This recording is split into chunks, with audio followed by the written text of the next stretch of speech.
आदाब, नमस्कार। आप देख रहे हैं INN चैनल। मैं हूं शेख अहमद अली। इस न्यूज़ बुलेटिन में आइए नज़र डालते हैं दिन भर की बड़ी खबरों पर। वज़ीर बल्दी नज़्म व नस्क KT रामाराव ने रियासत तेलंगाना की सभी बल्दियात और ग्रेटर हैदराबाद म्यूनसिपल कॉरपोरेशन में गुज़िश्ता एक हफ्ते से जारी बारिश की सूरत हाल का आला सतही इजलास में जायज़ा लिया और ओहदेदारों से रियासत भर के बल्दियात के साथ GHMC की सूरत हाल से वाकिफ़ियत हासिल की और ओहदेदारों से कहा कि बारिश का ये सिलसिला आइंदा 2 हफ्तों तक जारी रहने का इम्कान है, जिसके पेश नज़र बारिश से किसी किस्म की जानी व माली नुकसान न होने दें।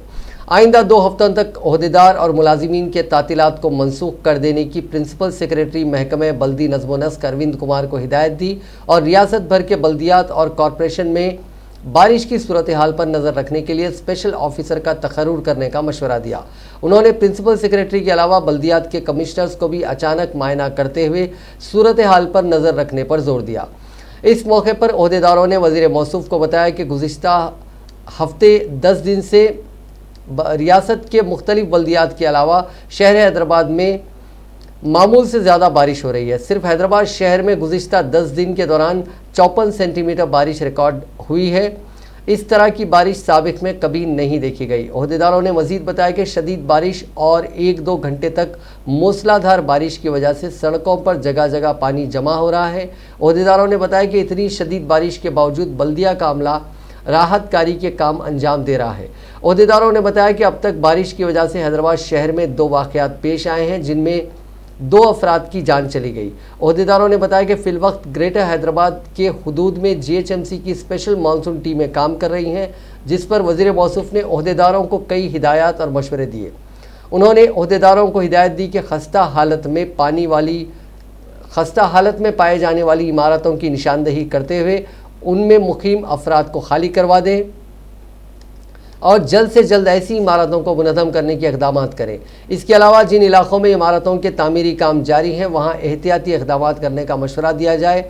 खानगी कॉन्ट्रैक्टर्स के लिए गाइडलाइंस जारी की जाए। हुकूमत की जानिब से मुख्तलिफ तरक्याती प्रोग्रामों के लिए खोदे गए गढ़ों के अतराफ खारदार तार लगाए जाएँ। बारिश की वजह से नुकसान होने वाली सड़कों की फौरी मरम्मत के इक़दाम किए जाएँ। बारिश के मुकम्मल ख़त्म होने के बाद जंगी खतूत पर सड़कों को असली हालत में लाने की हिदायत दी। इसके लिए अब से ही मंसूबे को तैयार करने का मशवरा दिया। इसके अलावा बारिश ख़त्म होने के फौरी बाद साफ़ सफाई के कामों को अंजाम देने की हिदायत दी। उन्होंने एंटोमोलॉजी डिपार्टमेंट को मज़ीद मुतहरक बनाने का मशवरा दिया। इस मौके पर वज़ीर बल्दी नज़्म व नस्क ने शहर हैदराबाद के खुले नालों को बंद करने के प्रोग्राम को शुरू करने का ऐलान किया। इसके लिए 300 करोड़ रुपए खर्च किए जाएंगे। उन्होंने कहा कि खुले नालों को बॉक्स ड्रेन में तब्दील किया जाएगा।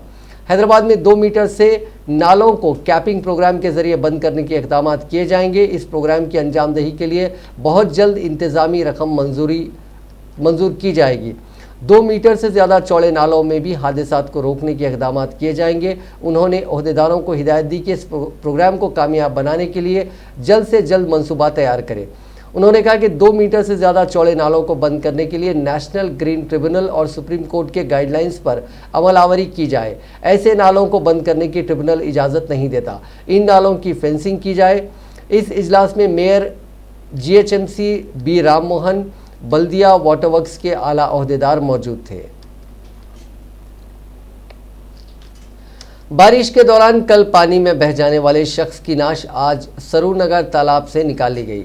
वाज़ेह है कि 45 साला शख्स नवीन कुमार साकिन अलमासगोड़ा बारिश के दौरान तपावन कॉलोनी के पास हादसाती तौर पर बारिश के पानी में बह गया था। NDRF DRF की टीमों ने 20 घंटों की तलाशी मुहिम के बाद आज उसकी नाश सरूनगर तालाब से निकाल ली। मकाम हादसा से करीब 100 मीटर दूर नाश पाई गई।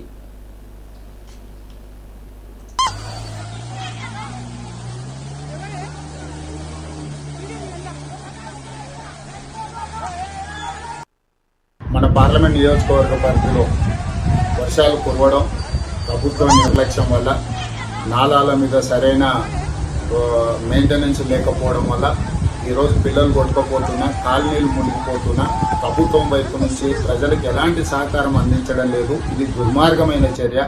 కేటీఆర్ గారు తక్షణమే ఈ కాలనీలన్నింటిని కూడా పర్యటించాలి. ఎమ్మెల్యేలు అదేవిధంగా కార్పొరేటర్లు అందరూ కూడా ప్రజలకు అందుబాటులో ఉండకుండా ముఖం తప్పించేసి ఇళ్లలో దాచుకున్నారు. కాబట్టి మిత్రులారా, కాంగ్రెస్ పార్టీ నూతన డివిజన్ అధ్యక్షులు కానీ ప్రధానంగా మల్కాజ్గిరి శాసనసభ ఎల్బీ నగర్ శాసనసభ నియోజకవర్గ పరిధిలో కాంగ్రెస్ పార్టీ క్రియాశీలకమైన కార్యకర్తలు, డివిజన్ అధ్యక్షులు, అదేవిధంగా జిల్లా స్థాయిలో బాధ్యత ఉన్న వాళ్ళందరూ కూడా క్షేత్రస్థాయిలో ప్రజల దగ్గరికి వెళ్ళండి, ప్రజలకు అందుబాటులో ఉండండి, అవసరమైన అన్ని సహాయక చర్యలు చేపట్టండి.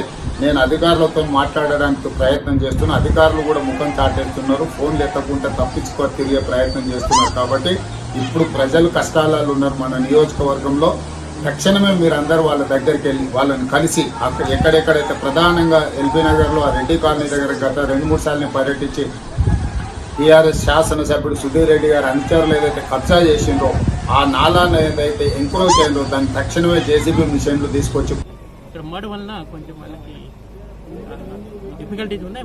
చేశారు వాళ్ళ పని. వాళ్ళకి కూడా మా శాఖ తరఫున 10,000 రూపీస్ రివార్డ్ కూడా నేను ఇప్పుడు ఇమీడియట్ ఇస్తున్నారు. తర్వాత మన స్టేట్ డిజాస్టర్ రెస్పాన్స్ ఫోర్స్కి కూడా నేను రివార్డ్ ఇస్తున్నాను. ఈ తర్వాత ఈ చనిపోయిన వ్యక్తులకి మన ప్రభుత్వ తరఫున ఏమైనా బెనిఫిట్స్ ఉంటే దానికోసం కూడా పక్కా ప్రయత్నం చేయడం జరుగుతుంది.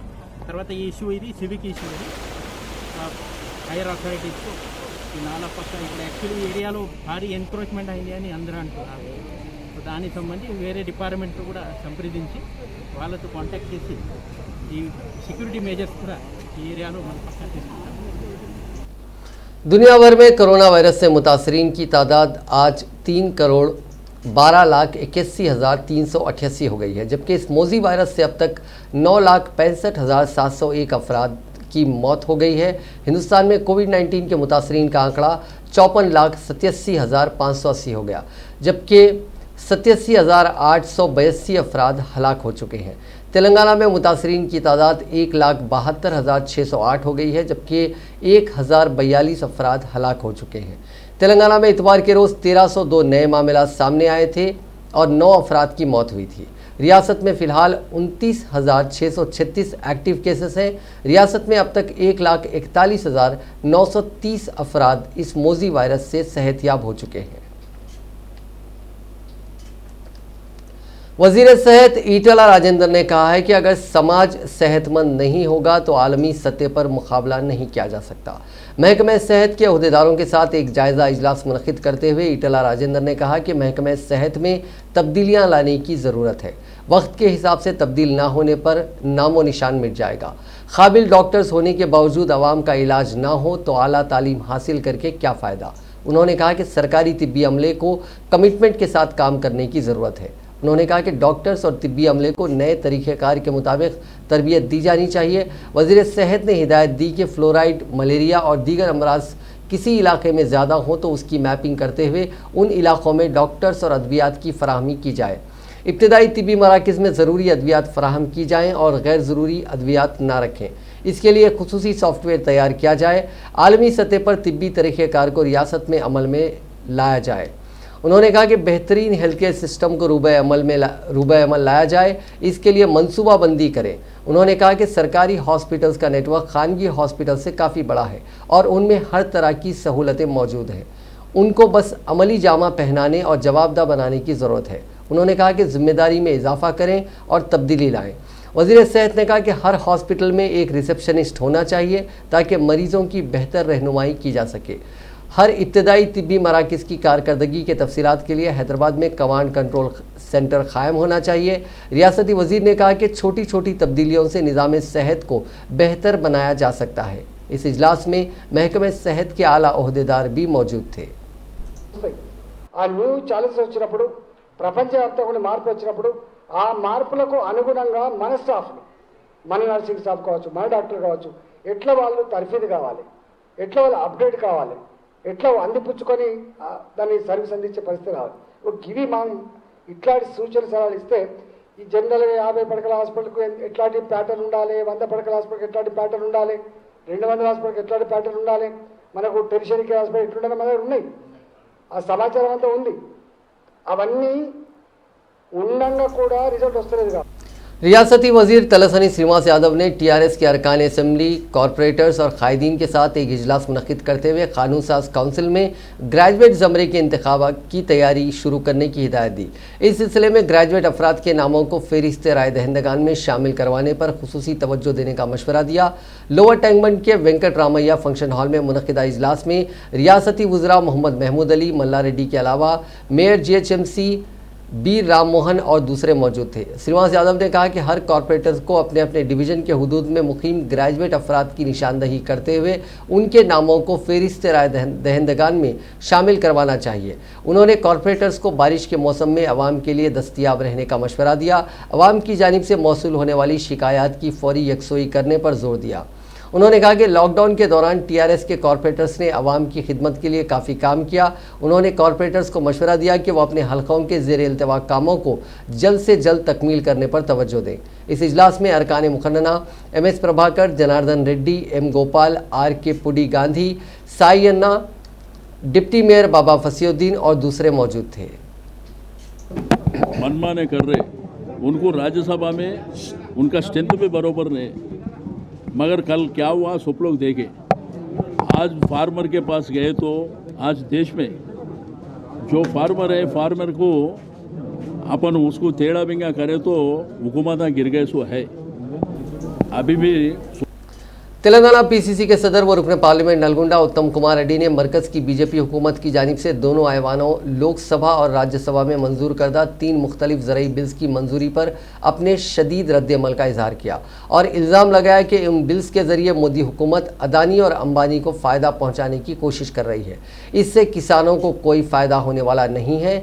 PCC सदर ने कहा कि नरेंद्र मोदी की मुखालिफ किसान पॉलिसियों के खिलाफ 25 सितंबर को तेलंगाना के तमाम ज़िले हेडक्वार्टर्स और असेंबली हलकों में कांग्रेस दीगर किसान तंजीमों के साथ मिलकर एहतजाजी मुजाहरा करेगी। आहत पार्लियामेंट में पार्टी के रुकन पार्लियामेंट रेवंत रेड्डी के साथ मीडिया से बात करते हुए उत्तम कुमार रेड्डी ने कहा कि मोदी हुकूमत ने हालिया दिनों लोकसभा में 3 तरमीमी बिल्स पास किए हैं। कांग्रेस और दीगर अपोजिशन जमातों की मुखालिफत के बावजूद अपनी अक्सरियत की बुनियाद पर उन बिल्स को मंजूर कर लिया। इसी तरह गुज़िश्ता रोज़ राज्यसभा में भी इस बिल का क्या हाल हुआ सबने देखा। उत्तम कुमार रेड्डी ने कहा कि तीनों बिल्स अदानी, अंबानी, अमेज़ॉन और वॉलमार्ट को फ़ायदा पहुंचाने के लिए मंजूर किए गए हैं। कॉर्पोरेट इदारों को मुकम्मल आज़ादी फराहम की गई है, किसानों को कोई तहफ़्फ़ुज़ नहीं दिया गया। इस बिल में किसानों को अक़ल तरीन कीमत यानी MSP से ज़्यादा अदा करने का कोई तस्करा नहीं है, जबकि कांग्रेस ने MSP की अदायगी का बार बार मुतालबा किया है। कॉन्ट्रैक्ट फार्मिंग की खिलाफ वर्जी करने वाले इदारों के खिलाफ कोई कार्रवाई करने की गुंजाइश नहीं है। उनके खिलाफ फौजदारी मुकदमा दर्ज करने की फ़िलहाल गुंजाइश है। उन्होंने कहा कि इस बिल से रियासतों के इख्तियारात भी ख़त्म हो जाएंगे। फ़िलहाल रियासत में मार्केट यार्ड का चलन है, जहां किसान अपनी पैदावार फ़रोख्त करते हैं। इस बिल की मंजूरी के बाद मार्केट यार्ड का सिस्टम ख़त्म हो जाएगा और कोई भी कहीं भी अशिया ख़रीद सकेगा। PCC सदर ने कहा कि बिहार में साल 2006 में मार्केट यार्ड का सिस्टम ख़त्म हो गया था, जिससे वहां के किसानों को अक़ल तरीन कीमत नहीं मिल रही है। फिलहाल तेलंगाना और दीगर रियासतों में धान फ़ी क्विंटल 1815 रुपये में फ़रोख्त हो रही है, लेकिन बिहार में फ़ी क्विंटल धान पर 1300 रुपये अदा किए गए हैं। इसी तरह मकई फ़ी क्विंटल 30% कम कीमत पर फ़रोख्त हुई।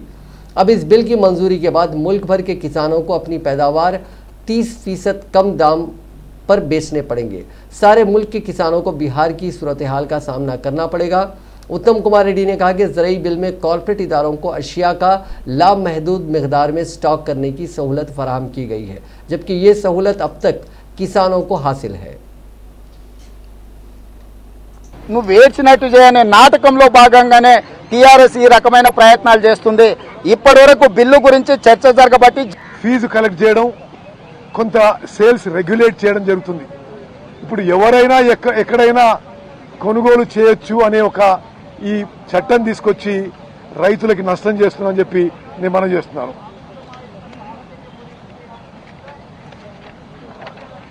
అదేవిధంగా మార్కెట్ యార్డ్స్ కొలాప్స్ అయిపోతే ఏ పరిస్థితి ఏర్పడుతుందో ఇప్పుడు బీహార్ రాష్ట్రంలో మనం చూడొచ్చు.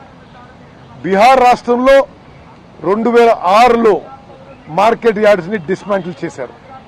ఆ తర్వాత మొన్న మొత్తం భారతదేశంలో ప్యాడీకి, ధాన్యానికి MSP 1815 రూపాయలు రేట్ వస్తే బీహార్లో క్వింటాల్కి 1300 రేట్ వచ్చింది. అదేవిధంగా మొక్కజొన్న కూడా బీహార్లో మొత్తం దేశం కంటే 30% రేట్ తక్కువ వచ్చింది.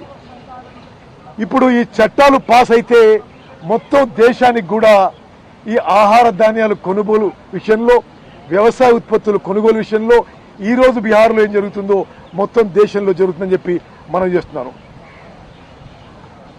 3 క్లియర్ డిమాండ్స్ మేము బీజేపీతో పొత్తు పెట్టుకుంటున్నారు. నేను కొట్టినట్టు చేస్తా, నువ్వు ఏడ్చినట్టు చేయనే నాటకంలో భాగంగానే టీఆర్ఎస్ ఈ రకమైన ప్రయత్నాలు చేస్తుంది. ఇప్పటి వరకు బిల్లు గురించి చర్చ జరగబట్టి, జాతీయ స్థాయిలో పోరాటాలు జరగబట్టి 5-6 పార్లమెంటు మొదటి రోజు నుంచి చర్చ జరుగుతూనే ఉంది. ఇప్పటి వరకు కేసీఆర్ గారు ఎందుకు బయటకు వచ్చే బిల్లును వ్యతిరేకించలేదు? ఎందుకు కేసీఆర్ గారు మాట్లాడతలేరు? అంటే కేసీఆర్ కిందోళ్ళను ఉసుకో అంటుండు, పైనోళ్ళతోని మంచిగా, అంటే ఆయనకు ఫోన్లు రావాలి. అమిత్ షా గారు ఫోన్ చేసి కేసీఆర్ గారు జర మీ పార్లమెంట్ సభ్యులకు చెప్పమని ఫోన్ చేయించుకోవడం కోసం, ఫెసిలిటేట్ చేసుకోవడం కోసం వీళ్ళని ఉసుకో అంటుండు. అంతే తప్ప దీంట్లో ఎలాంటి చిత్తశుద్ధి లేదు.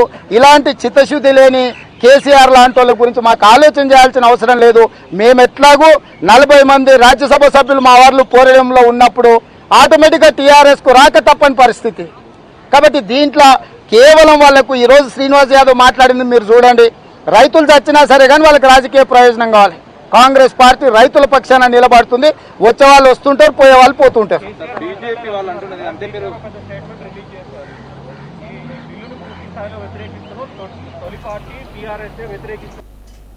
तेलंगाना लेजिस्लेचर पार्टी के लीडर भट्टी विक्रमार्का ने इल्ज़ाम लगाया है कि वज़ीर आला चंद्रशेखर राव तेलंगाना को फरोख्त कर रहे हैं। मीडिया से बात करते हुए उन्होंने कहा कि फार्मा सिटी के नाम पर वज़ीर आला की जानिब से बड़े पैमाने पर अराज़ियात की ब्रोकरी की जा रही है। उन्होंने कहा कि तेलंगाना हुकूमत अवाम के लिए काम नहीं कर रही है। फार्मा सिटी के नाम पर 6 देहातों में से करीब 8000 दलितों और गिरिजनों की ज़मीनात को हुकूमत ने जबरन हासिल किया है और उन अराज़ियात को अमेरिका के इदारे या फिर मल्टीनेशनल कंपनियों के हवाले किया जा रहा है, जिसकी कांग्रेस पार्टी शदीद मजम्मत करती है।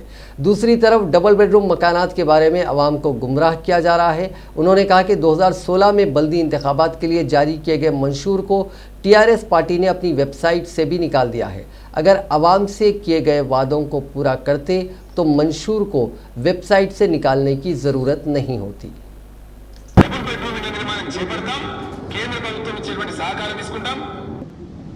आचारम मंडल कुरमिद्दी विलेज वो फार्मा सिटी बोल के एक गवर्नमेंट कम से कम 20,000 एकड़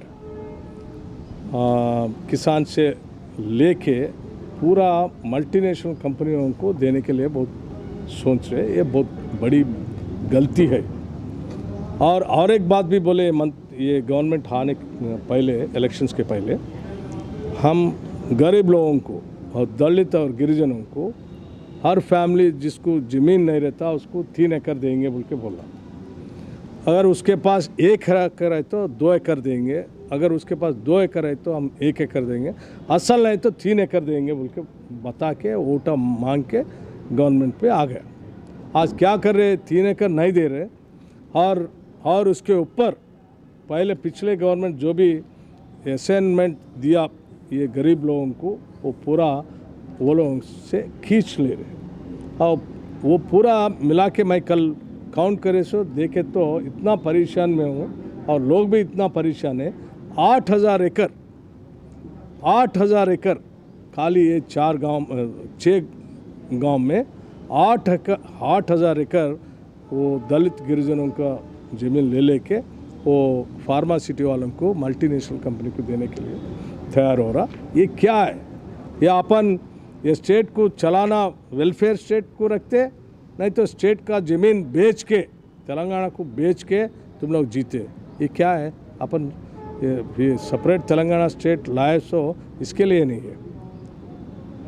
यहाँ लोगों को अच्छा पानी मिलना, ज़मीन मिलना, नौकरी मिलना, अच्छा ज़िंदगी मिलना बोल के हम लाए हैं। मगर आप लोग बिना ये सब, you are not doing all these things. About that, you are taking all the things what all the previous governments have given it to them, which is totally unethical. Totally unethical. 20 एकड़ वहाँ से किसानों से ले लेके उधर एक ही जगह में इतना बड़ा फार्मा सिटी बनाए तो पूरा पोल्यूशन हो जाएगा।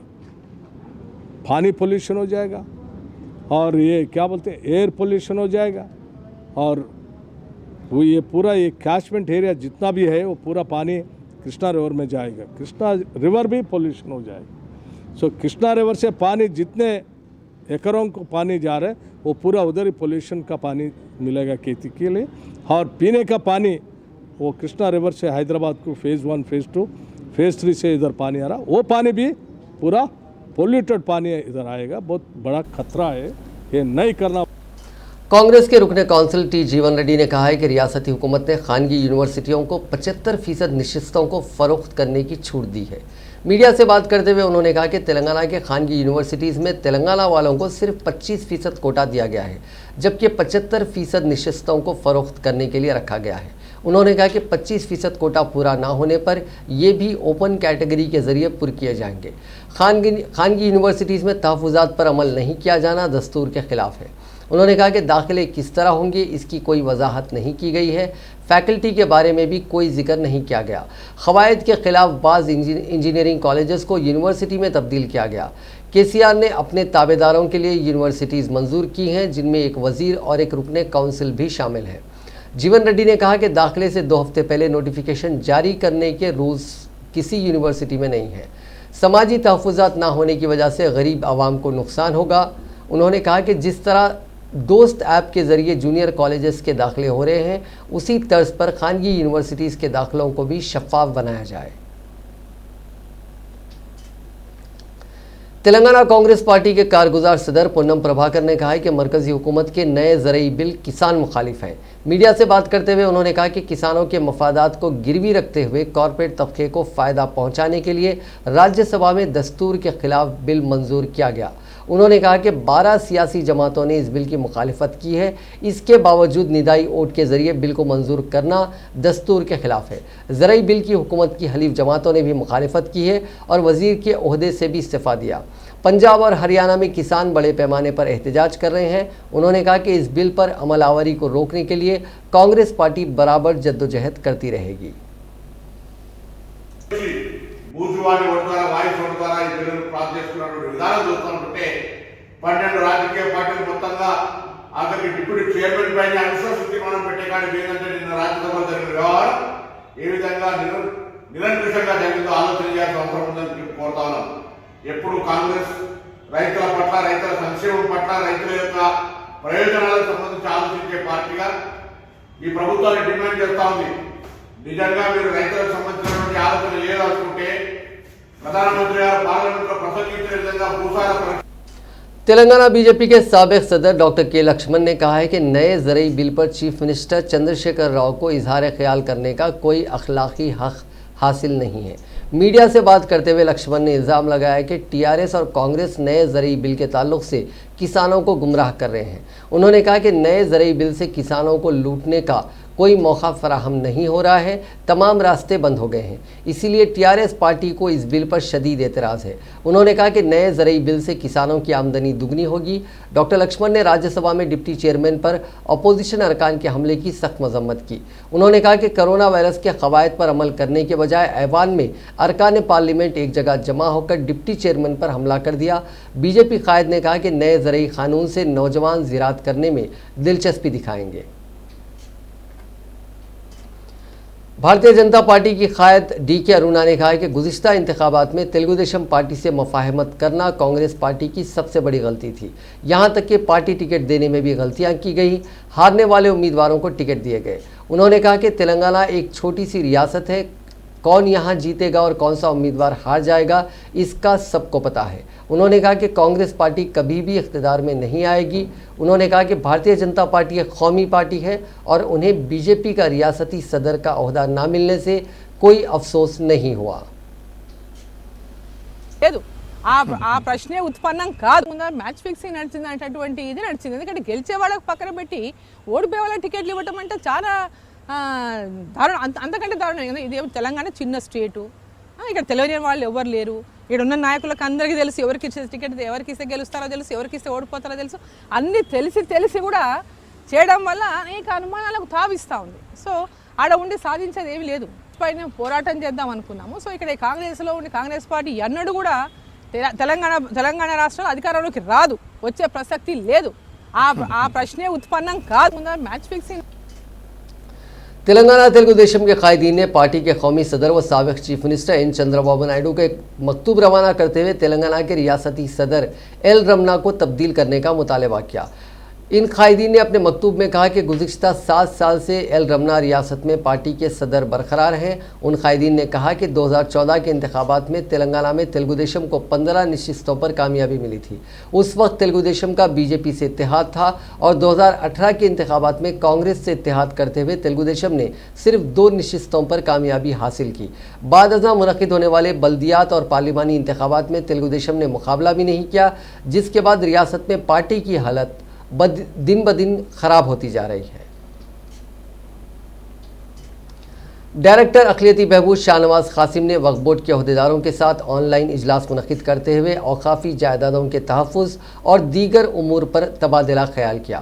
उन्होंने कहा कि मौजूदा वक्फ रूल्स और नए रूल्स में तक़ाबुल करते हुए तेलंगाना की ज़रूरियात के मुताबिक नए रूल्स तैयार करने चाहिए। उन्होंने बताया कि औक़ाफ़ी उमूर के सिलसिले में वज़ीर आला चंद्रशेखर राव अहदेदारों के साथ बहुत जल्द इजलास मुनक़िद करेंगे। शाहनवाज कासिम ने अहदेदारों को हिदायत दी कि वो जल्द से जल्द रिपोर्ट तैयार करें ताकि वो वज़ीर आला के इजलास में पेश की जा सके। Right from the field of law, academics, to civil services, to management, to other fields. So today also we have an expert in the form of Mr. Shamim Anwar. Mr. Shamim Anwar is a well-known civil servant, coaching expert, guidance expert, and a civil servant coaching expert who specializes for the last 20 years in providing the right guidance and the mentorship to the people who are aspiring to be civil servants. To his credits, I think more than 300 रियासती election commission ने greater Hyderabad municipal corporation के इंतखाबात के पेश नज़र रियासत की तमाम सियासी जमातों को मकतूब रवाना किया है। इस मकतूब के ज़रिए इलेक्शन कमीशन ने सियासी जमातों से इस बात की राय तलब की है कि कोरोना वायरस की वबा के दौरान GHMC के इंतखाबात बैलेट पेपर के ज़रिए मुनक़िद किए जाएँ या फिर एक EVM के ज़रिए। इलेक्शन कमीशन ने सियासी जमातों से ख्वाहिश की है कि वो अपनी राय और तजावीज़ 30 सितंबर के अंदर पेश करें। कमीशन ने कहा कि 30 सितंबर के बाद दिए जाने वाले राय और तजावीज़ नाकाबिल कबूल होंगे। तेलंगाना रियासत में डिग्री कोर्सेज में दाखिलों के पहले मरहले का आज अख्ताम हुआ। डिग्री ऑनलाइन सर्विसेज तेलंगाना के कन्वीनर प्रोफेसर लिम्बाद्री ने बताया कि पहले मरहले के तहत डिग्री कोर्सों में दाखिले के लिए 1,71,275 तलबा ने दरखास्तें दाखिल की थी। उनमें 1,53,323 तलबा ने कोर्सेज का इंतखाब किया था, जिनमें 1,41,340 तलबा को निशिस्तें अलॉट की गई। उन्होंने बताया कि पहले मरहले की निशिस्तों के अलॉटमेंट के बाद रियासत भर के डिग्री कॉलेजेस में मज़ीद 2,66,050 निशिस्तें बाकी रह गई हैं। इन निशिस्तों पर दूसरे मरहले के दाखिलों में पुर किया जाएगा। उन्होंने कहा कि पहले मरहले के तहत निशिस्तें पाने वाले तलबा को 26 सितंबर तक दोस्त वेबसाइट के ज़रिए सेल्फ रिपोर्टिंग करनी होगी। उन्होंने कहा कि दूसरे मरहले के दाखिलों के लिए आज से ही रजिस्ट्रेशन और वेब ऑप्शन का आगाज़ हो गया। ख्वाहिशमंद तलबा इससे मुस्तफ़ीद हो सकते हैं। खम्मम ज़िले में आज सुबह की अवलीन सातों में पेश आए इनकाउंटर में एक माओइस्ट हलाक हो गया। ये इनकाउंटर ज़िले के दुब्बागुड़म के जंगलाती इलाके में सुबह 4:30 बजे के करीब उस वक्त पेश आया जब पुलिस की तलाशी मुहिम के दौरान माओइस्टों ने अचानक फायरिंग कर दी। जवाबी फायरिंग में एक माओइस्ट हलाक हो गया। पुलिस ने एनकाउंटर के मकाम से एक मोटरसाइकिल और एक बंदूक जब्त कर ली। हलाक होने वाले की फौरी शनाख्त नहीं हो सकी। 2 दिन में 3 माओइस्ट हलाक हुए हैं। गुज़िश्ता रोज़ आसिफाबाद में पेश आए इनकाउंटर में 2 माओइस्ट हलाक हुए थे।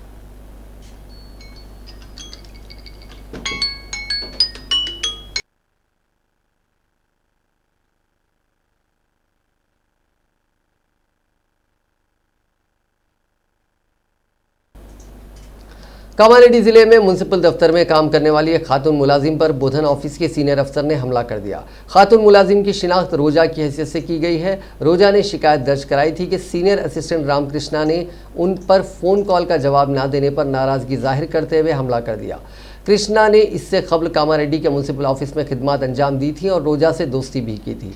ताहम बाद में उसका तबादला बोधन में कर दिया गया। रोजा के चेहरे पर जख्म आए और इलाज के लिए अस्पताल मुंतकिल कर दिया गया। बाद में रोजा ने पुलिस स्टेशन में रामकृष्णा के खिलाफ शिकायत दर्ज कराई।